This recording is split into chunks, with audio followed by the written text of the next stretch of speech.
ಸುತ್ತಲೂ ಇದೊಂದು ರಿಚುವಲ್ ಅಂತಲೇ ತಗೊಳ್ರಿ ನೀವು. ಈಗ ಒಂದು ಕೆಲವು ಪ್ರದೇಶಗಳಲ್ಲಿ ಸತ್ತಾಗ ಮಾಡ್ತಕ್ಕಂಥ ರಿಚುವಲ್ಸ್ ಏನಿದೆ ಬೇರೆ ಬೇರೆ ಥರ ಇರ್ಬೋದು. ಇಲ್ಲಿ ಮಾತ್ರ ಈ ಒಂದು ಗಂಗವಾಡಿ ಪ್ರದೇಶದಲ್ಲಿ ಬಹುಶಃ ಸಿಕ್ಕಿರೋ ಅಷ್ಟು ಈ ಥರದ ಒಂದು ವೀರ್ಗಲ್ಗಳು ಇನ್ನೆಲ್ಲೂ ಸಿಗಲಿಲ್ಲ ನಮಗೆ, ಇಷ್ಟು ದೊಡ್ಡ ದೊಡ್ಡ ಪ್ರಮಾಣದಲ್ಲಿ ಸಿಗ್ತಕ್ಕಂಥದ್ದು. ಸೊ ಹೀಗಾಗಿ ಇದೊಂದು ಪರಂಪರೆ ಇದು. ಅಂದರೆ ಈ ಸತ್ತವರಿಗೆ ಈ ಥರ ಹಾಕ್ಬೇಕು ಎಂಬತಕ್ಕಂಥದ್ದು. ಅದು ಈಗಲೂ ಕೂಡ ಅದು ಸವಕಲಾಗಿ ಸ್ವಲ್ಪ ಕುರುಬರಲ್ಲಿ ಉಳ್ಕೊಂಡಿತ್ತದು. ಕುರುಬರಲ್ಲೂ ಕೂಡ ಮನೆಯವರಿಗೆ ಸತ್ತವರಿಗೆಲ್ಲ ಒಂದೊಂದು ಕಲ್ಲು ಹಾಕೋರು ಅವರು. ಸೊ ಆ ಥರದ ಪರಂಪರೆಗಳು ಯಾವುದೋ ಒಂದು ಕೊಂಡಿಗಳಲ್ಲಿ ಬಂದಿರತಕ್ಕಂಥದ್ದು, ವೀರರ ನೆನಪಲ್ಲಿ ಕಲ್ಲು ಹಾಕಿಸ್ತಕ್ಕಂಥದ್ದು. ಇದು ನಮಗೆ ಮತ್ತು ಶಾತವಾಹನರ ಕಾಲದಲ್ಲೂ ಅಷ್ಟೇ ಕಾಣಿಸ್ಕೊಡ್ತೇವೆ. ಶಾತವಾಹನರ ಕಾಲದಲ್ಲೂ ಅಷ್ಟೇ ಅವ್ರ ನೆನಪಲ್ಲಿ ಛಾಯಾಪಥರು ಅಂತ, ಅಂದರೆ ನೆರಳಿನ ಕಲ್ಲು ಹಾಕ್ಸೋದು ಅಂತ. ಛಾಯಾಪಥರು ಅಂದರೆ ಅವನ ಒಂದು ಛಾಯಾಪಥರ ಅಂತಲೇ ಕರೆದಿದ್ದಾರೆ ಅದನ್ನು ಶಾಸ್ತ್ರಗಳನ್ನು. ಸೊ ಆ ಥರ ಹಾಕ್ಸ್ತಕ್ಕಂಥದ್ದು ಅವರ ಆ ಬೌದ್ಧ ಸಂಸ್ಕೃತಿಯಲ್ಲಿತ್ತು. ಅಂದರೆ ನೆರಳು ಅಂದರೆ ಸಮಾಧಿ.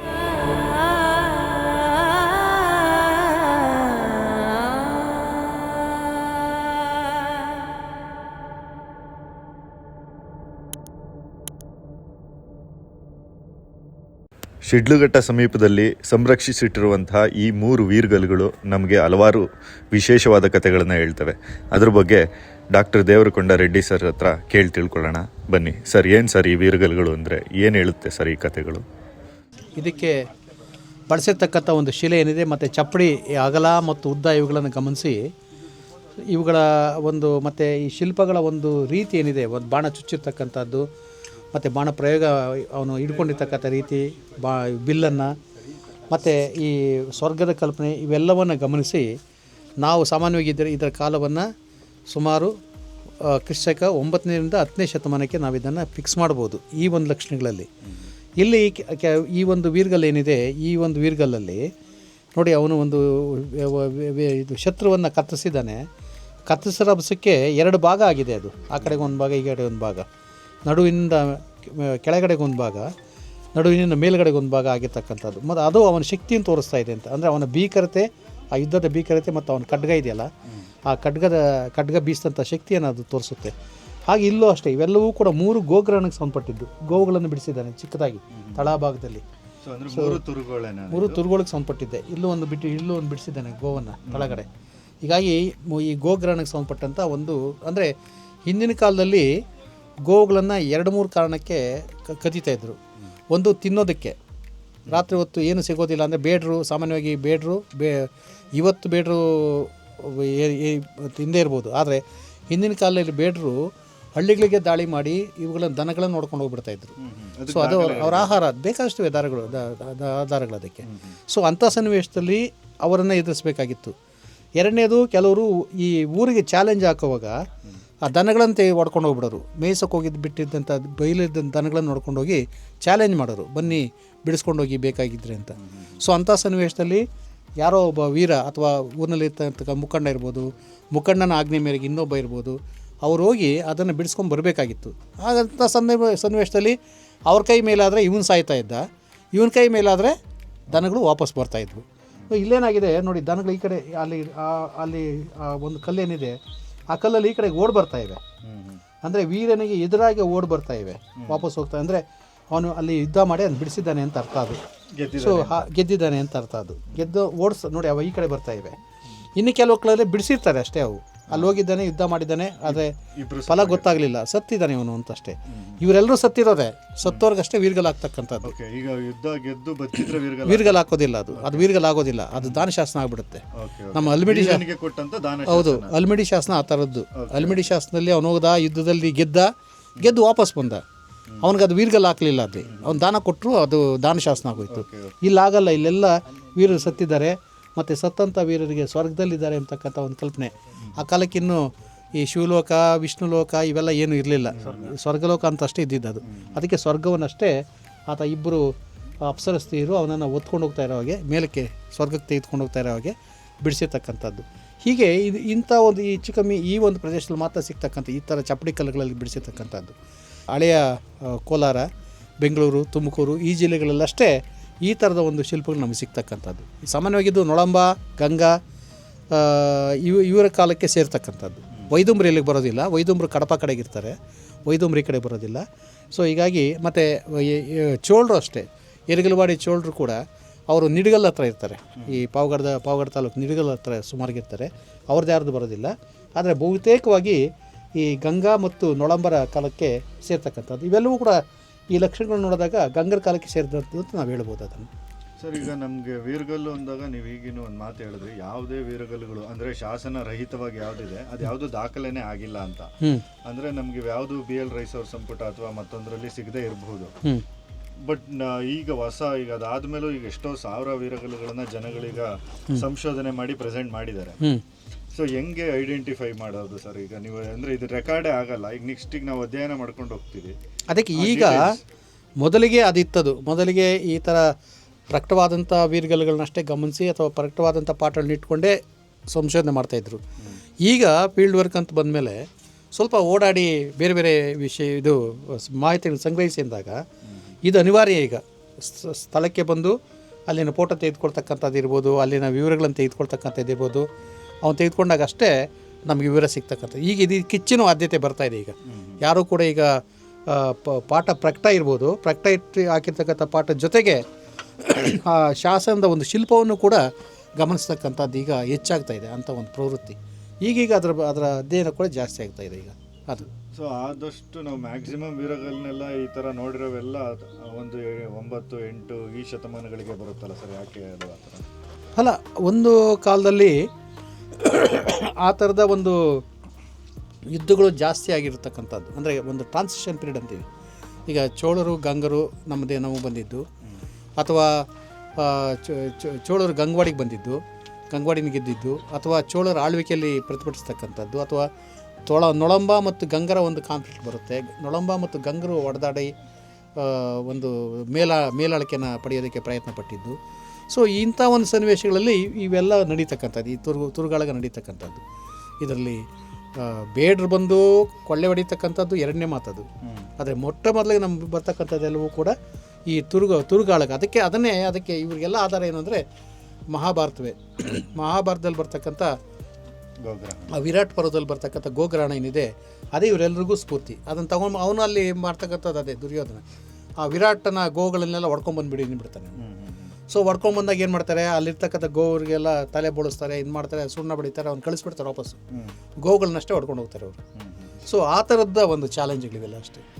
ಬಟ್ ಅಗೇನ್ ನಮ್ಮ ದೇಶದಲ್ಲಿ ನಾವು ಗೋವುಗಳಿಗೆ ಒಂದು ಬೇರೆದೇ ಆದ ವ್ಯಾಲ್ಯೂನ ಕೊಟ್ಕೊಂಡು ಬಂದಿದ್ವಿ. ಅದು ಯಾವ ದೇವಸ್ಥಾನ ಆಗಿರ್ಬೋದು, ಜೈನರದಾಗಿರ್ಬೋದು ಅಥವಾ ಹಿಂದೂ ದೇವಸ್ಥಾನಗಳಾಗ್ಬೋದು, ಎಲ್ಲ ಕಡೆನೂ ಒಂದು ನಂದಿ ಇರೋದ್ರಿಂದ ಹಿಡಿದು ಅತಿ ಹೆಚ್ಚು ವೀರಗಲ್ಲುಗಳು ನಮ್ಗೆ ಇವೇ ಸಿಗ್ತವೆ. ತುರುಗೋಳು ವೀರಗಲ್ಲೇ ಮ್ಯಾಕ್ಸಿಮಮ್ ನೋಡಕ್ ಹೋದ್ರೆ ವೀರ ಅಂತ ಬಂದಾಗಲೆಲ್ಲ ಹೆಚ್ಚಾಗಿ ಹೆಣ್ಮಕ್ಳು ಸಿಗ್ತವೆ, ತುಂಬಾ ವೀರಗಲ್ಲುಗಳೇ ಸಿಗ್ತವೆ. ಮತ್ತು ಕೆಲವು ಕಡೆ ಹೇಳ್ತಾರೆ ಕರ್ನಾಟಕದಲ್ಲಿ ಸಿಕ್ಕಿರೋಷ್ಟು ವೀರಗಲ್ಲುಗಳು ಇಡೀ ಭಾರತದಲ್ಲೇ ಎಲ್ಲೂ ಸಿಕ್ಕಿಲ್ಲ ಅಂತ. ಸೊ ಇದು ಹೇಗೆ ಸರ್? ಕರ್ನಾಟಕದಲ್ಲಿ ಮಾತ್ರನೇ ಆ ವೀರ ಪರಂಪರೆ ಅನ್ನೋದು ಹುಟ್ಟಬೇಕು ಅಂದ್ರೆ ಇಲ್ಲಿ ಶತಮಾನಗಳಿಂದ ಸುಮಾರು ದೊಡ್ಡ ದೊಡ್ಡ ಸಾಮ್ರಾಜ್ಯಗಳು ಆಳ್ಕೊಂಡ್ ಬಂದಿರೋದ ಕಾರಣನ, ಅಥವಾ ಇದೇ ಥರದ್ದು ಬೇರೆನೂ ನಮಗೆಲ್ಲ ಇಲ್ಲ? ವೀರ ಪರಂಪರೆ ಇರೋದಕ್ಕಿಂತಲೂ ಇದೊಂದು ರಿಚುವಲ್ ಅಂತಲೇ ತಗೊಳ್ರಿ ನೀವು. ಈಗ ಒಂದು ಕೆಲವು ಪ್ರದೇಶಗಳಲ್ಲಿ ಸತ್ತಾಗ ಮಾಡ್ತಕ್ಕಂಥ ರಿಚುವಲ್ಸ್ ಏನಿದೆ ಬೇರೆ ಬೇರೆ ಥರ ಇರ್ಬೋದು. ಇಲ್ಲಿ ಮಾತ್ರ ಈ ಒಂದು ಗಂಗವಾಡಿ ಪ್ರದೇಶದಲ್ಲಿ ಬಹುಶಃ ಸಿಕ್ಕಿರೋ ಅಷ್ಟು ಈ ಥರದ ಒಂದು ವೀರಗಲ್ಲುಗಳು ಇನ್ನೆಲ್ಲೂ ಸಿಗಲಿಲ್ಲ ನಮಗೆ, ಇಷ್ಟು ದೊಡ್ಡ ದೊಡ್ಡ ಪ್ರಮಾಣದಲ್ಲಿ ಸಿಗ್ತಕ್ಕಂಥದ್ದು. ಸೊ ಹೀಗಾಗಿ ಇದೊಂದು ಪರಂಪರೆ ಇದು. ಅಂದರೆ ಈ ಸತ್ತವರಿಗೆ ಈ ಥರ ಹಾಕ್ಬೇಕು ಅಂತಕ್ಕಂಥದ್ದು. ಅದು ಈಗಲೂ ಕೂಡ ಅದು ಸವಕಲಾಗಿ ಸ್ವಲ್ಪ ಕುರುಬರಲ್ಲಿ ಉಳ್ಕೊಂಡಿತ್ತದು. ಕುರುಬರಲ್ಲೂ ಕೂಡ ಮನೆಯವರಿಗೆ ಸತ್ತವರಿಗೆಲ್ಲ ಒಂದೊಂದು ಕಲ್ಲು ಹಾಕೋರವರು. ಸೊ ಆ ಥರದ ಪರಂಪರೆಗಳು ಯಾವುದೋ ಒಂದು ಕೊಂಡಿಗಳಲ್ಲಿ ಬಂದಿರತಕ್ಕಂಥದ್ದು, ಅಂದರೆ ವೀರರ ನೆನಪಲ್ಲಿ ಕಲ್ಲು ಹಾಕಿಸ್ತಕ್ಕಂಥದ್ದು. ಇದು ನಮಗೆ ಮತ್ತು ಶಾತವಾಹನರ ಕಾಲದಲ್ಲೂ ಅಷ್ಟೇ ಕಾಣಿಸ್ಕೊಳ್ತೇವೆ. ಶಾತವಾಹನರ ಕಾಲದಲ್ಲೂ ಅಷ್ಟೇ ಅವ್ರ ನೆನಪಲ್ಲಿ ಛಾಯಾಪಥರು ಅಂತ, ಅಂದರೆ ನೆರಳಿನ ಕಲ್ಲು ಹಾಕ್ಸೋದು ಅಂತ. ಛಾಯಾಪಥರು ಅಂದರೆ ಅವನ ಒಂದು ಛಾಯಾಪಥರು ಅಂತಲೇ ಕರೆದಿದ್ದಾರೆ ಅದನ್ನು ಶಾಸ್ತ್ರಗಳನ್ನು. ಸೊ ಆ ಥರ ಹಾಕ್ಸ್ತಕ್ಕಂಥದ್ದು ಅವರಲ್ಲಿ ಆ ಬೌದ್ಧ ಸಂಸ್ಕೃತಿಲಿತ್ತು. ಅಂದರೆ ನೆರಳು ಅಂದರೆ ಸಮಾಧಿಗೆ ನೆರಳು, ಈಗ ತಾಯಿಯ ನೆರಳು ಅಂತೀವಿ, ಆಶೀರ್ವಾದ ಅನ್ನೋದು. ಅಂದರೆ ಅವನ ಒಂದು ಪದ ಬಳಕೆಯಲ್ಲಿ ಅಷ್ಟೇ ಅದು ಛಾಯಾಪಥರು ಅಂತ. ಅಂದರೆ ಅವನ ಒಂದು ಹೆಸರು ನೆನಪಿನಲ್ಲಿ ಕಲ್ಲು ಹಾಕ್ಸ್ತಕ್ಕಂಥದ್ದು. ಅದು ನಮಗೆ ಬನವಾಸಿಯಲ್ಲೂ ಕೂಡ ನಮಗೆ ಸಿಗುತ್ತೆ ಆ ಥರದ್ದು. ಸೊ ಆ ಥರದ ಒಂದು ಹಿನ್ನೆಲೆಯಲ್ಲಿ ನಾವು ಈ ಒಂದು ಇವುಗಳನ್ನು ನೋಡಬೇಕು. ಈ ಥರ ಸತ್ತವರ ನೆನಪಿನಲ್ಲಿ ಕಲ್ಲು ಹಾಕ್ಸ್ತಕ್ಕಂಥ ಒಂದು ಪದ್ಧತಿ ಯಾವ ಒಂದು ಇವುಗೆ ವಂಶಗಳಿಗೆ ಬಂತು ಎಂಬತಕ್ಕಂಥದ್ದು.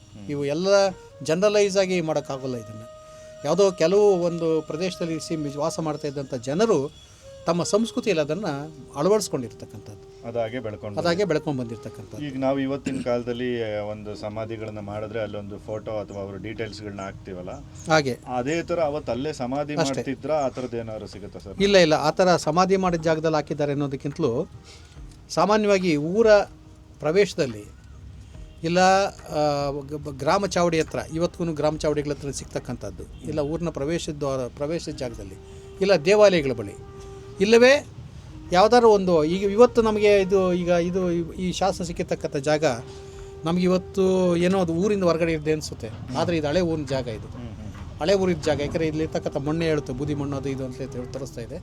ಸೊ ಹಳೆ ಊರಿದ್ದ ಜಾಗಗಳಲ್ಲಿ ಇದನ್ನು ನಾವು ಗುರುತಿಸ್ತಾ ಇದ್ದೀವಿ. ಇವತ್ತು ಊರಿಲ್ಲ ಇಲ್ಲಿ, ಆದರೆ ಹಳೆಯ ಊರಿದ್ದ ಜಾಗ ಇದೆ ಅಷ್ಟೇ. ಸೊ ಊರೇ ಬದಲಾವಣೆ ಆಗಿರುತ್ತೆ ಇದು.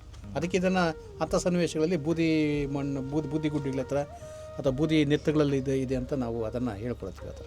ಬಟ್ ಈಗ ಹೈಯೆಸ್ಟ್ ಆಗಿದ್ರೆ ವೀರಗಲ್ಗಳು ಕರ್ನಾಟಕದಲ್ಲೇ ಸಿಕ್ಕಿರ್ತಕ್ಕಂಥದ್ದು ವೀರಗಲ್ಗಳು. ಇನ್ನೂ ಎಷ್ಟೋ ಈ ಥರ ಬೆಳಕಿಗೆ ಬರದೇ ಇರ್ತಕ್ಕಂಥದ್ದು ಇನ್ನೂ ಸಾವಿರಾರಿವೆ, ನೂರಾರಲ್ಲ ಸಾವಿರಾರಿವೆ.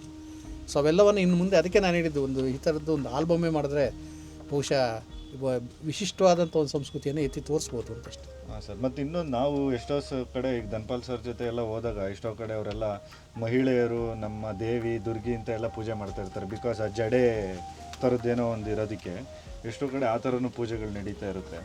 ಸೊ ಅದಕ್ಕೆ ಏನು ಹೇಳ್ತೀರಾ ಸರ್ ನೀವು?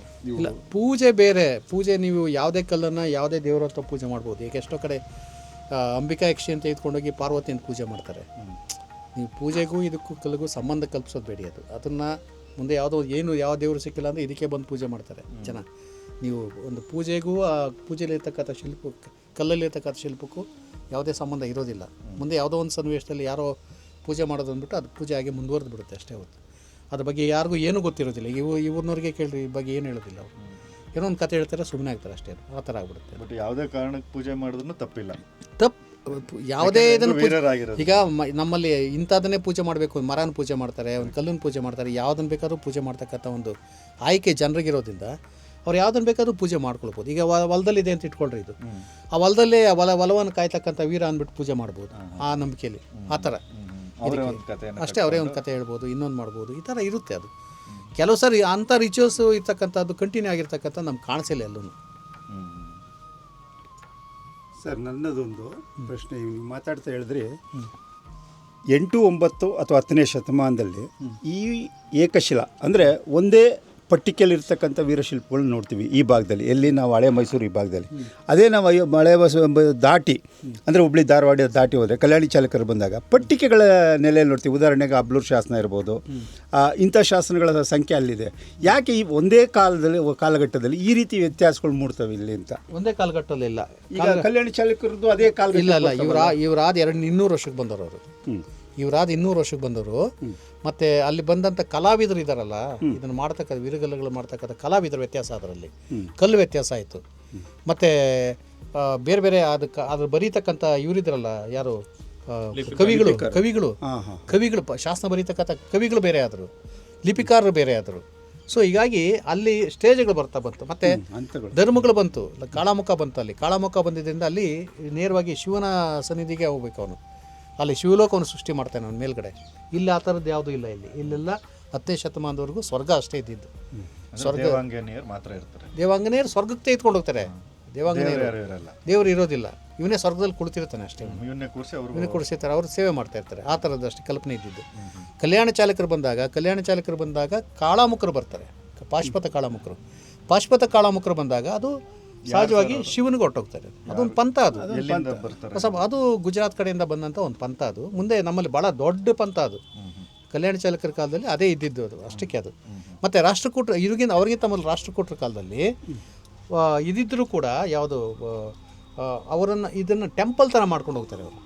ಅಲ್ಲ, ಅದು ವಾಸ್ತುಗಾಯ್ತು. ನಾನು ಹೇಳ್ತಾ ಇರೋದು ಶಿಲ್ಪದ ವೀರಗಲ್ಲುಗಳನ್ನ ಟೆಂಪಲ್ ಥರ ಒಂದು ದೇವಸ್ಥಾನ ಮಾದರಿಯಲ್ಲಿ ಮಾಡ್ಕೊಂಡು ಹೋಗ್ತಾರೆ ಅವರು. ಅಂದರೆ ಕಂಬ, ಆ ಕಂಬದ ಮಧ್ಯೆ ಬರ್ತಕ್ಕಂಥದ್ದು, ಮೇಲೆ ಹಂತಗಳು ಬರೋದು, ಆ ತಳಗಡೆ ವೀರ ಇರ್ತಾನೆ, ಮೇಲ್ಗಡೆ ದೇವತೆಗಳೆಲ್ಲ ಇರ್ತಾರೆ. ಈ ಥರ ಬಿಡಿಸ್ತಕ್ಕಂಥದ್ದು. ಅಂದರೆ 3 ಲೋಕಗಳಲ್ಲಿ 3 ದೇವತೆಗಳನ್ನ ಬಿಡಿಸ್ತಕ್ಕ, ಬ್ರಹ್ಮ ವಿಷ್ಣು ಮಹೇಶ್ವರ 3 ಬಿಡಿಸ್ತಾರೆ ಅಲ್ಲಿ. ಆ ಥರದ ಶಿಲ್ಪಗಳು ನಮಗೆ ಸಿಗುತ್ತೆ ಅಲ್ಲಿ. ಮತ್ತು ಅವ್ರದ್ದೇ ಆದಂಥ ಸಿಂಬಲ್ ಹಾಕ್ತಾರೆ. ರಾಷ್ಟ್ರಕೂಟರ ಕಾಲದಲ್ಲಿ ನೇಗಿಲನ್ನು ಹಾಕ್ಬಿಡ್ತಾರೆ ಅವರು ರಾಷ್ಟ್ರಕೂಟರು. ಯಾವುದೇ ವೀರಗಲ್ಲಲ್ಲಿ ನೀವು ನೋಡ್ರಿ ನೇಗಿಲು ಹಾಕ್ತಾನೆ ಅವನು. ಸೊ ಇಲ್ಲಿ ಆ ಥರದ ನೇಗಿಲು ಇಲ್ಲ, ನೇಗಿಲು ಬಳಕೆ ಆಗಲಿ ಇನ್ನೊಂದಾಗಲಿ ಇಲ್ಲ ಇಲ್ಲಿ. ಮತ್ತು ಅಲ್ಲೂ ಕೂಡ ಅಷ್ಟೇ ಕಲ್ಲು ಬದಲಾವಣೆ ಆಗುತ್ತೆ. ಈ ಕಲ್ಲು ಬದಲಿಸೋದಿಲ್ಲ ಅವರು. ಈ ಕಲ್ಲು ಬಳಸಿರ್ತಕ್ಕಂಥ ತೀರಾ ಕಡಿಮೆ ಅಲ್ಲಿ ಅವೈಲಬಿಲಿಟಿ ಯಾವುದು ಇರುತ್ತೋ ಅದು ಕರಿ ಕಲ್ಲು ದೊಡ್ಡ ದೊಡ್ಡ ಗುಂಡುಗಳು ಸಿಗುತ್ತೆ. ಗುಂಡುಗಳನ್ನ ಕತ್ತರಿಸಿ ಅದ್ರ ಮೇಲೆ ಶಿಲ್ಪಗಳು ಹಾಕಿರ್ತಾರೆ. ನೊಳಂಬರಲ್ಲಿ ಈ ಕುಂಭ ಮತ್ತು ದೀಪಸ್ತಂಭ ಎಲ್ಲ ಕಾಣ್ತದಲ್ಲ, ಇದು ಅವ್ರನ್ನ ಬಳಸ್ತಾರೆ. ನೊಳಂಬರು ಇರ್ಬೋದು, ನಳಂಬರು ಕಂಚಿ ಕಡೆಯಿಂದ ಬಂದಂಥವ್ರು, ಪಲ್ಲವ ಮೂಲದವರು ಅವರು. ನೊಳಂಬರು ಗಂಗರು ಸ್ಥಳ ಮೂಲದವರು ಅವರು. ಅದಕ್ಕೆ ಕೋಲಾರದ ಒಂದು ಕಲ್ಚರ್ ಏನಿದೆ, ಕೋಲಾರ ಕಲ್ಚರ್ ಅಂತ ತೆಗೆದುಕೊಂಡವರು ಮುಂದೆ ಕರ್ನಾಟಕದಾದ್ಯಂತ ಸ್ಪ್ರೆಡ್ ಮಾಡಿದವರು ಅವರು. ಇವ್ರು ಕಂಚಿ ಕಡೆಯಿಂದ ಬಂದಂಥ ಪಲ್ಲವರು ಅವ್ರದ್ದೇ ಆದಂಥ ಕೆಲವು ಆಚರಣೆಗಳನ್ನ ತರ್ತಾರೆ ಅವರು. ಸೊ ಅಂಥ ಸನ್ನಿವೇಶದಲ್ಲಿ ಯಾವುದಕ್ಕೆ ಪ್ರಾಧಾನ್ಯತೆ ಕೊಡಬೇಕು, ಇಲ್ಲ ಕುಂಭಕ್ಕೆ ಪ್ರಾಧಾನ್ಯತೆ ಕೊಡಬೇಕಾ, ಯಾವುದು ಅವರು ದೇವರುಗಳನ್ನು ಯಾವುದನ್ನು ತೆಗೆದುಕೊಂಡು ಬರ್ತಾರೆ ಅನ್ನೋದು ಭಾಳ ಮುಖ್ಯ. ಹಿಂದಕ್ಕೆಲ್ಲ ದೇವರುಗಳನ್ನ ತೆಗೆದುಕೊಂಡು ಬರ್ತಾ ಇದ್ದಿದ್ದು ಕುಂಭಗಳಲ್ಲೇ, ಮಡಕೆ ದೇವರುಗಳವೆಲ್ಲ.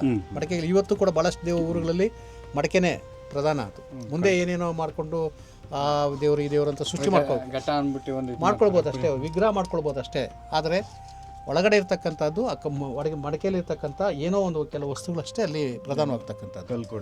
ಅದು ಕಲ್ಕೊಡ್ಲಿರ್ಬೋದು ಅಥವಾ ಒಂದು ಅರಿಶಿನ ದಾರ ಇರ್ಬೋದು, ಏನೇ ಇರ್ಬೋದು, ಅದು ಆ ಮಡಕೆನೇ ಭಾಳ ಪ್ರಾಮುಖ್ಯತೆಯಲ್ಲಿ. ಅದರಿಂದ ಆ ಥರ ಬಂದಾಗ ಅವರವ್ರು ಏನು ತರ್ತಾರೋ ಅದ್ರ ಮೇಲೆ ಡಿಪೆಂಡ್. ಆ ಸ್ಥಳೀಯವಾಗಿ ಆ ನೊಳಂಬ ಪಲ್ಲವರು ಆ ಮೂಲ ಏನಿದೆ ಅಲ್ಲೇನಿತ್ತು ಆಚರಣೆ. ಈಗ ಈ ಚೋಳರು ಬರ್ತಾರೆ ಯರಗಲವಾಡಿಯಿಂದ, ಅಲ್ಲಿಂದ ಉರೆಯಿಂದ ಬಂದು ಇಲ್ಲಿ ಸೆಟ್ಲ್ ಆದಾಗ ಅವ್ರದ್ದೇ ಆದಂಥ ಒಂದು ಸಂಸ್ಕೃತಿ ಬರುತ್ತೆ ಜೊತೆಲೆ. ಯಾಕೆಂದರೆ ರಾಜನೊಬ್ಬನೇ ಬರೋದಿಲ್ಲ, ರಾಜನ ಜೊತೆಲಿ ಪರಿವಾರ ಎಲ್ಲ ಬರುತ್ತೆ. ಸೈನಿಕರು ಬರ್ತಾರೆ, ಸೈನಿಕರು ಬರ್ತಾರೆ, ಅವ್ರ ಸೈನಿಕರು ಹೆಂಡತಿರು ಬರ್ತಾರೆ, ಮತ್ತು ಬೇರೆಯವರೆಲ್ಲ ಬರ್ತಾರೆ. ಆವಾಗ ಅವ್ರದ್ದೇ ಆದಂಥ ಕಲ್ಚರ್ ಇರುತ್ತೆ. ಆ ಕಲ್ಚರ್ನ ಅವ್ರು ಏನು ಮಾಡ್ತಾರೆ, ಒಂದು ಸವಕಲ ಆದದ್ದು ಮಾಡ್ಕೊಂಡು ಹೋಗ್ತಾರೆ ಅವರು. ಅದರಿಂದ ಅವೆಲ್ಲವೂ ಕೂಡ ಈ ಥರದ ಒಂದು ಇವುಗಳಲ್ಲಿ ಈ ಅನೇಕ ಸಾರಿ ಯಾರು ಸತ್ತ ಎಂಬತಕ್ಕಂಥದ್ದು ಕೂಡ ಅದ್ರಲ್ಲಿ ನಾವು ಇದು ಮಾಡ್ಬೋದು. ಇಲ್ಲೆಲ್ಲ ಕುಂಭಗಳು ಬರುತ್ತೆ. ಯಾಕೆ ಕುಂಭಗಳು ಬರುತ್ತೆ, ನಮಗೆ ಪ್ರಾಗೈತಿಹಾಸಕ್ಕೆ ತೆಗೆದುಕೊಂಡಾಗ ಸತ್ತ ಮನುಷ್ಯನ ಜೊತೆಲಿ ಏನು ಹೋಗುತ್ತೆ, ಅವ್ನು ಬೇಕಾದಂಥ ವಸ್ತುಗಳನ್ನೆಲ್ಲ ಇಟ್ಟು ಮಡಿಕೆಗಳನ್ನ ಇಟ್ಟಿರ್ತಾ ಇರಲಿಲ್ಲ. ಸೊ ಅದೇ ಥರದ ಒಂದು ಇದನ್ನು ಇಟ್ಟಿರ್ಬೋದು. ಪಕ್ಕ ಮಡಿಕೆ ಇರ್ಬೋದು, ಅದು ಕುಂಭ. ಅದು ಆ ಕುಂಭದಲ್ಲಿ ಏನೇನೋ ಬೇಕಾದನ್ನು ಇಟ್ಟಿರ್ಬೋದು. ಮುಂದೆ ದೀಪಸ್ತಂಭ ಇರ್ಬೋದು ಅದನ್ನು ಆ ಥರ ಮಾಡ್ಬೋದು. ಇದರಲ್ಲಿ ಹೆಣ್ಣು ಗಂಡು ಹೆಂಗೆ ಸರ್ ನಾವು ಕಂಡುಹಿಡಿಯಬಹುದು? ಇಲ್ಲ, ಅದು ಸ್ಪಷ್ಟವಾಗಿ ನೀವು ಶಿಲ್ಪಗಳಲ್ಲಿ ಅವನಿಗೆ ಯಾವುದೇ ಸಂಕೋಚವಿಲ್ಲದೆ ಅದು ತೋರಿಸಿರ್ತಾನೆ. ಅದು ಯಾವುದು ಇದು ಎದೆ ಭಾಗನ ಕ್ಲೀನಾಗಿ ಬಿಡಿಸಿರ್ತಾನೆ ಅವನು. ಗಂಡಸು ಹೆಂಗಸನ್ನ ಆ ಶಿಲ್ಪಿ ಕ್ಲೀನಾಗಿ ತೋರಿಸಿರ್ತಾನೆ. ಆ ಮುಚ್ಚಮರ ಏನು ಇರೋದಿಲ್ಲ ಇವುಗಳಲ್ಲಿ. ಮಗು ಇರುತ್ತೆ, ಅದು ಅಲ್ಲ, ಮುಂದೆ ಬರ್ತಾ ಡೀಟೇಲ್ ಆಗುತ್ತೆ. ಈಗ ಇಲ್ಲಿ ಇಷ್ಟೇ ಬರೋದು, ಮುಂದೆ ಬರ್ತಾ ಡೀಟೇಲ್ ಬರುತ್ತೆ. ಎಷ್ಟು ಜನ ಸತ್ರು, ಏನು ಸತ್ರು ಅಂತೆಲ್ಲ ಬರುತ್ತೆ ಇದರಲ್ಲಿ ಕೊನೆಯಲ್ಲಿ. ಆ ಥರ ಕೆಂಚನಗುಡ್ಡೆ ಶಿಲ್ಪ, ಕೆಂಚನಗುಡ್ಡದ ಮಹಿಳೆದು ಏನು ಚೆನ್ನಾಗಿ ಕೆತ್ತಿದ್ದಾನೆ ಸರ್ ಶಿಲ್ಪ. ಇಲ್ಲೂ ನಾಯಿನೋ ಏನೋ ಇರಂಗಿದೆಯಲ್ಲ? ಅಲ್ಲ, ಹಸು. ಅದು ಸಣ್ಣದು ಹಸು ಓಡ್ತಾ ಇರೋದು ಈ ಕಡೆ ಓಡ್ತಾ ಇದೆ, ಮನೆ ಕಡೆ ಬರ್ತಿದೆ ಅಂತ. ಹಾಗಾದ್ರೆ ಈ ದಾಖಲೆಗಳು ಏನಿದಾವೆ ಇದನ್ನ ನಿರಂತರವಾಗಿ ಅಧ್ಯಯನ ಮಾಡಿ, ತಾಳೆ ಮಾಡಿ ನೋಡಿ, ಸೊ ಈ ಕಡೆಗೆ ಬಂದ್ರೆ ಗೆದ್ದಿದ್ದಾವೆ, ಇಲ್ಲ ಅಂದ್ರೆ ಸೋತಿದೆ. ಇದು ಈ ಶಿಲ್ಪಗಳನ್ನು ಇಟ್ಕೊಂಡು ನಾವು ಮಾಡ್ತಕ್ಕಂಥದ್ದು ಸಂಸ್ಕೃತಿ ಅಧ್ಯಯನ. ಇದು ಇತಿಹಾಸ ಅಧ್ಯಯನ ಅಲ್ಲ, ಇದು ಸಂಸ್ಕೃತಿ ಅಧ್ಯಯನಕ್ಕಷ್ಟೇ ಇವು ಸಾಕಷ್ಟು ನಮಗೆ ಮಾಹಿತಿಯನ್ನು ಕೊಡ್ತಕ್ಕಂಥದ್ದು, ಭಾಳ ಪರ್ಫೆಕ್ಟ್ ಮಾಹಿತಿಯನ್ನು ಕೊಡ್ತವೆ. ಜೊತೆಗೆ ಇವು ಈ ಥರದ ಒಂದು ಶಾಸನ ರಹಿತ ವೀರಗಲ್ಲು ನಮಗೆ ತುಂಬ ಇಂಪ್ಯಾಕ್ಟ್, ಇತಿಹಾಸಕ್ಕೆ ಒಂದು ಡಾಕ್ಯುಮೆಂಟ್ ಆಗೋ ಥರದ್ದು ಯಾವ್ದಾದ್ರು ಸಿಕ್ಕಿದೆ ಸರ್ ನಮ್ಮಲ್ಲಿ? ಅಂದರೆ ಅಲ್ಲ, ವೀರಗಲ್ಲುಗಳು ಸಿಕ್ಕಿವೆ ನಮಗೆ, ಪಾಠಗಳು. ಒಂದು ವೀರಗಲ್ಲಿಂದ ನಮಗೆ ಒಂದು ಇತಿಹಾಸನೇ ಒಂದು ಕೊಂಡಿ ಸಿಕ್ತು ಅಲ್ಲ. ಈಗ ವೀರಗಲ್ಲಿಂದ ಕೊಂಡಿ ಸಿಕ್ತು ಅಂದ್ರೆ ನಮಗೆ ಹತ್ಕೂರು ಶಾಸನನೇ ಸಾಕು. ಹತ್ಕೂರು ಶಾಸನದಲ್ಲಿ ಚೋಳ ರಾಜಾದಿತ್ಯನ ಇದೆ, ಬಟ್ ಡೀಟೇಲ್ ಇಲ್ಲದೆ ಇರೋದು ಯಾವುದಾದ್ರೂ ಆ ಥರ ಆಗಿರೋದು? ಅಲ್ಲ, ಅದು ತಕ್ಷಣ ನೆನಪಾಗ್ತಾ ಇಲ್ಲ ನನಗೆ. ಅದು ತಕ್ಷಣ ಅದು ಅಂದರೆ ನೀವು ಕಾಳಿ ಶಾಸನ, ಹೌದು. ಅದು ಚೋಳ ರಾಜಾದಿತ್ಯನನ್ನು ರಣಭೂಮಿಯಲ್ಲೇ ಕೊಂದಿದ್ದು, ಯುದ್ಧನ. ಹೌದು, ಬಿಸಿಗೆ ಕಳನಾಗಿ ಸುರಗಿರಿದು, ಅವನು ಸ್ಪಷ್ಟವಾಗಿ ಹೇಳ್ತಾನೆ, ಸುರಗಿರಿದು ಅವನನ್ನು ರಾಜಾದಿತ್ಯನನ್ನು ಕೊಂದ ಅಂತ ಹೇಳ್ತಾನೆ. ಅದೇ ಭಾಳ ಮುಖ್ಯವಾದ ಡಾಕ್ಯುಮೆಂಟ್.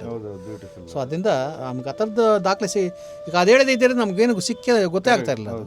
ಬಟ್ ಅದೇ ನನಗೆ ಶಾಸನ ಇಲ್ಲದೆ ಇರೋದು ನಮ್ಗೆ ಆ ಥರದ್ದು ಏನಾದರೂ ಒಳ್ಳೆ ಮಾಹಿತಿ ಕೊಡೋದು ಅಲ್ಲ. ಇವೆಲ್ಲ ಕೊಡ್ತಕ್ಕಂಥದ್ದು ಅಷ್ಟೇ. ಇವು ಯಾರು ರಾಜ ಇದೆ, ಯಾವ ಕ್ಲಾಸಿಫಿಕೇಶನ್ ಇದೆ, ಯಾವ ರಾಜನ ಮೇಲೆ ಅವ್ರಿಗೆ ಸಿಕ್ಕಿಲ್ಲ ಅಷ್ಟೇ, ಇದು ಬೇರೆ ಸರ ಸಿಕ್ಕಿದೆ.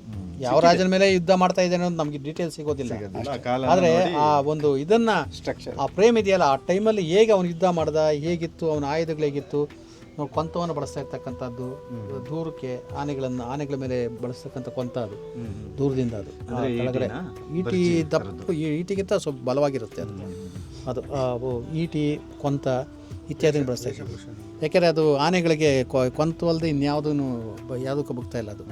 ಸ್ವಲ್ಪ ಅಜಾನೇ ಸರ್, ಯಾಕಂದ್ರೆ ಮೇಲೆ ಇದೆಲ್ಲ ಇದನ್ನೇ ಸರ್ ಇದು ಛತ್ರಿ ಅಲ್ಲ, ಅದು ಸ್ವರ್ಗ ಚಾಮ್ರ. ಆದರೆ ಅವನು ಹೋಗಿರೋನು ರಾಜ ಅಂತ ನಾನು ಅಲ್ಲ ಇಲ್ಲ, ಸ್ವರ್ಗ ಚಿತ್ರ ಹಂಗೆ ಬರೋದು. ಸ್ವರ್ಗದಲ್ಲಿ ಕುಳಿತಿದ್ದಾನೆ ಅಷ್ಟೇ. ಚಾಮ್ರ ಬರೋದಿಲ್ಲ. ಇಲ್ಲಿ ಬಿಲ್ಲು ನೋಡಿ, ಇಲ್ಲಿ ಕೇಟಕ ನೋಡಿ, ಇದು ಚರ್ಮದ ಕೇಟಕ ಇದು ಕೇಟಕ ಅಂದರೆ ಕಡ್ಡೆ, ಇದು ಗುರಾಣಿ ಹಿಡ್ಕೊಂಡಿದ್ದಾರೆ. ಹೌದು, ಅದು ಇದು ಚಚ್ಚಕವಾಗಿದೆ. ಇದು ಚರ್ಮದ ಅವೆಲ್ಲ, ಚರ್ಮದ ಅವೆಲ್ಲ ಎಮ್ಮೆ ಚರ್ಮ ಹಾಕಿ ಮಾಡಿರ್ತಕ್ಕಂಥದ್ದು ಅವೆಲ್ಲ ಕೂಡ. ಸೊ ಇಲ್ಲಿ ಬೇರೆ ಆಯುಧ, ಅಲ್ಲಿ ಬೇರೆ ಆಯುಧ. ಇಲ್ಲಿ ಖಡ್ಗ ಮತ್ತು ಕತ್ತಿ ಮತ್ತು ಬಿಲ್ ಇಟ್ಕೊಂಡಿದ್ದಾನೆ. ಇಲ್ಲಿ ಖಡ್ಗ ಒಂದೇ ಇಟ್ಕೊಂಡಿದ್ದಾನೆ ಇಲ್ಲಿ. ಹಾಗೆ ಇಲ್ಲಿ ಒಂದು ಕತ್ತಿ ಇದೆ, ಇನ್ನೂ ಕೈಲೂ ಬಿಲ್ಲು ಇದೆ. ಈ ಥರ ಅಂದರೆ ಬಿಲ್ಲು ಬಾಣಗಳು ಮುಗಿದ ತಕ್ಷಣ ಮತ್ತೆ ಅವರು ಯುದ್ಧರಂಗಕ್ಕೆ ಜಂಪ್ ಮಾಡ್ಕೊಳ್ತಾ ಇದ್ರು ಕತ್ತಿ ಹಿಡ್ಕೊಂಡು. ಸ್ಟಾರ್ಟಿಂಗ್ ಬಾಣ, ಅದೇ ಅರ್ಥ ಸಿಂಬಲಿಕ್ ಅವೆಲ್ಲ. ಮೊದಲು ಬಾಣಗಳನ್ನು ಬಿಡ್ತಾರೆ ದೂರದಿಂದ, ಈ ದೂರದಿಂದ ಆ ದೂರಕ್ಕೆ ಬಿಡ್ತಾರೆ. ಆದಮೇಲೆ ಬಾಣಗಳೆಲ್ಲ ಬತ್ತಳಿಕೆ ಮುಗಿದೋದ್ಮೇಲೆ ಏನು ಮಾಡ್ತಾರೆ, ಸೊ ಬಿಲ್ ಬಿಸಾಕ್ತಾರೆ, ಕತ್ತಿ ಹಿಡ್ಕೊಂಡು ಯುದ್ಧಕ್ಕೆ ಹೋಗುತ್ತೆ. ಹೌದು, ಅಷ್ಟೇ. ಅದು ಕೈ ಹಿಡಿದು ವೀರ ಕುದುರೆ ಸವಾರಿ ಇದ್ದಾನೆ, ಹಿಂಭಾಗ ಒಬ್ಬ ಸೇವಕ ಛತ್ರಿ ಹಿಡಿದಿದ್ದಾನೆ. ಅದನ್ನ ನಾವು ಸಾಂಬ ಅಂತ ಅನ್ಕೋಬೋದಾ? ಎಲ್ಲಿ ಕುದುರೆ ಸರ್ ಇಲ್ಲಿ ಚಾಮ್ರ ಇದೆ. ಅವನು ಇದು ವೀರ, ಇದು ಶತ್ರು. ಅವನು ಬರ್ತಾ ಇದ್ದಾನೆ ಮೇಲೆ ಗಿಡ, ಕುದುರೆ ಮೇಲೆ ಬರ್ತಾ ಇದ್ದಾನೆ. ಅವನು ಕುದುರೆ ಮೇಲೆ ಕೂತು ಬರ್ತಾ ಇದ್ದಾನೆ. ಇರ್ಬೋದು ಅವನಿಗೆ, ಈಗ ಅವನು ರಾಜ ಇರ್ಬೋದು, ಇವನು ರಾಜ ಇರ್ಬೋದು, ಅಷ್ಟೇ, ಇಲ್ಲ ಅಂತಲ್ಲ. ಛತ್ರಿ ಇಟ್ಕೊಂಡಿದ್ದಾನೆ ನೋಡ್ರಿ, ಅವನೊಬ್ಬ ವೀರಪುರುಷನೇ. ಇಂಪಾರ್ಟೆಂಟ್ ಪರ್ಸನ್ ಯಾವುದೋ ದೊಡ್ಡ ಯುದ್ಧ ಅಷ್ಟೇ ಆಗಿರ್ಬೋದು. ಯಾಕೆಂದರೆ ಮಹೇಂದ್ರನ ನಂತರ, ಒಂದನೇ ಮಹೇಂದ್ರನ ಕಾಲದಲ್ಲೇ ಶುರು ಆಗ್ಬಿಡುತ್ತೆ ಜಗಳ. ಯಾವುದು, ಈ ರಾಚಮಲ್ಲನಿಗೆ ಮಕ್ಕಳಿರೋದಿಲ್ಲ, ನೀತಿ ಮಾರ್ಗ ಅವನ ಚಿಕ್ಕಪ್ಪನ ಮಗ. ಸೊ ಮಹೇಂದ್ರ ರಾಚಮಲ್ಲನ ಮಗನು. ಸೊ ಇಡೀ ನಮ್ಮ ಕರ್ನಾಟಕ ಯುದ್ಧಗಳು ನಡೆದಿರೋದೇ ಇದ್ರ ಮೂಲಕವೇ. ನನಗೆ ಅವ್ನ ಮಕ್ಕಳಿಲ್ಲ ಅಂದರೆ ನನಗೆ ಕೊಡು, ಏನು ಯಾಕೆ ಅವ್ನು ಕೊಡ್ತೀಯ ಅಂತ. ವಿಜಯನಗರದಂಗೆ ಆಯ್ತು. ವಿಜಯನಗರದ ಬಿಜ್ಜಳನ ಕಥೆನೂ ಅದೇ, ಬಿಜ್ಜಳನ ಕಥೆನೂ ಅದೇ. ಅಲ್ಲಿಂದನೇ ಹಳಿದಿರ್ ಬಂದ ತಕ್ಷಣ ಅಷ್ಟೇ. ಅದರಿಂದ ಅವ್ರ ಸಂಬಂಧಗಳು ಅರೆ ವಾರಸು, ಅವನಿಗೆ ಯಾಕೆ ಕೊಡ್ತೀಯ, ನಾನು ವಾರಸರಿದ್ವಾ ಅಂತ ಅಷ್ಟೇ. ಅದರಿಂದ ಅದು ಆ ಥರದ ವಾರಸುಗಳಲ್ಲಿ ಬೇಕಾಷ್ಟು ನಡೆದಿದೆ. ಮತ್ತು ಈ ಪಶ್ಚಿಮ ಗಂಗರು ಇದ್ರಲ್ಲ, ಏನೋ ಇದು ತಲಕಾಡಿನ ಗಂಗರ ಮೇಲೆ ಅಲ್ಲಪ್ಪ, ತಮಿಳ್ನಾಡಿನ ಗಂಗರು ಬೇರೆ ಬಂದಿರ್ತಾ ಇದ್ರು. ಅವರು ಯುದ್ಧ ಅವರು ಇವ್ರ ಮೇಲೆ ಯುದ್ಧ ಮಾಡಿದ್ದಾರೆ. ಸೊ ನೊಳಂಬರ ಜೊತೆ ಸೇರ್ಕೊಂಡು ಬಂದಿದ್ದಾರೆ ಅವರೆಲ್ಲ ಯುದ್ಧ ಮಾಡೋದಕ್ಕೆ. ಸೊ ಬಾಣರ ಜೊತೆ ಸೇರ್ಕೊಂಡು ಅವ್ರು ಬಂದಿದ್ದಾರೆ. ತಮಿಳ್ನಾಡವರು ಗಂಗರು ಅಂತ ಇದ್ರ, ತಮಿಳ್ನಾಡಲ್ಲಿ ಗಂಗರು ಅಂತ ಬರೀದ್ರು. ಅಂದ್ರೆ ಅವ್ರು ಪೂರ್ವ ಗಂಗರ. ಇಲ್ಲ, ಪೃಥ್ವಿಪತಿಗೆ ಇಮ್ಮಡಿ ಶಿವಮಾರನ ಮಗನೇ ಪೃಥ್ವಿಪತಿ. ತಮಿಳ್ನಾಡಿನಲ್ಲಿ ಅವನು ಇದು ಮಾಡ್ಕೊ, ಅವ್ನು ರಾಜ್ಯ ಸಿಗೋಲ್ಲ ಇಲ್ಲಿ, ಅವ್ನು ತಮಿಳ್ನಾಡಿಗೆ ಹೋಗಿ ತಮಿಳ್ನಾಡಿನ ಶಾಖೆ ಮತ್ತೆ ಅಲ್ಲಿಂದ ಈ ಕಡೆಗೆ ಬರ್ತಾರೆ, ಇಲ್ಲಿ ಯುದ್ಧ ಮಾಡ್ತಾರೆ ಅಷ್ಟೇ. ಪೃಥ್ವಿಪತಿ ಸಿಕ್ಕಿ ಪಿಳುದುವಿಪತಿ ಅಂತ ಬರ್ತೇವೆ ನೋಡ್ರಿ, ಪೃಥ್ವಿಪತಿ ಅಂತ ಬರೋದಿಲ್ಲ, ಪಿಳುದುವಿ ಅಂತ ರಳದಕ್ಕೆ ಕೊಡ್ತಾರೆ ಅಂತ ಸಪೋರ್ಟ್ ಮಾಡ್ತಾರೆ ಅವರಲ್ಲಿ. ಹೀಗಾಗಿ ನಮ್ಮ ಇತಿಹಾಸ ಅನ್ನೋದು, ಕರ್ನಾಟಕ ಇತಿಹಾಸ ಅನ್ನೋದು ಇಷ್ಟಗಳಿಲ್ಲ. ಅದು ಹರಡ್ಕೊಂಡ್ರೆ ಎಲ್ಲೆಲ್ಲಿಗೋ ಹೋಗುತ್ತೆ ಅದು. ಅದರಿಂದ ಅದನ್ನು ನಾವು ಅದು ಈ ಶಿಲ್ಪಗಳ ಮೂಲಕ ಅಷ್ಟೇ ಅಭ್ಯಾಸ. ಶಿಲ್ಪಗಳಲ್ಲಿ ಕಾಲವನ್ನು ಗುರುತಿಸ್ಬೋದು, ಕಾಲ ಹೇಳ್ಬೋದು, ಮತ್ತು ಅಲ್ಲಿನ ಸಾಂಸ್ಕೃತಿಕ ಇತಿಹಾಸ ಹೇಳ್ಬೋದು. ಬಟ್ ನಿಖರವಾದಂಥ ಇತಿಹಾಸ ಹೇಳೋಕ್ಕಾಗೋಲ್ಲ ಇವುಗಳನ್ನ ಇಟ್ಕೊಂಡು. ಅದು ಶಾಸನ ಇಲ್ಲ ಅಂದರೆ ಹೇಳೋಕ್ಕಾಗೋದಿಲ್ಲ, ಶಾಸನ ಇದ್ದರೆ ನಿಖರವಾಗಿ ಹೇಳ್ಬೋದು. ಆ ಕಾಲದ ಒಬ್ಬ ವೀರ ಈ ಥರದಕ್ಕೋಸ್ಕರ ಈ ಘಟನೆ ನಡೆದಿದೆ, ಇಂಥವ್ರು ಇರಬಹುದು ಅಂತ. ಅವನ ಕಾಸ್ಟ್ಯೂಮು ಹೇಗಿತ್ತು, ಮತ್ತು ಇವೆಲ್ಲ ಯಾವ ಕಾರಣಕ್ಕಾಗಿದೆ ಅಂತ ತೋರಿಸ್ಬೋದು ಅಷ್ಟೇ. ಅದು ಮಾಡ್ಬೋದು. Thank you. ಆಗಲಿ, ನಮಸ್ಕಾರ.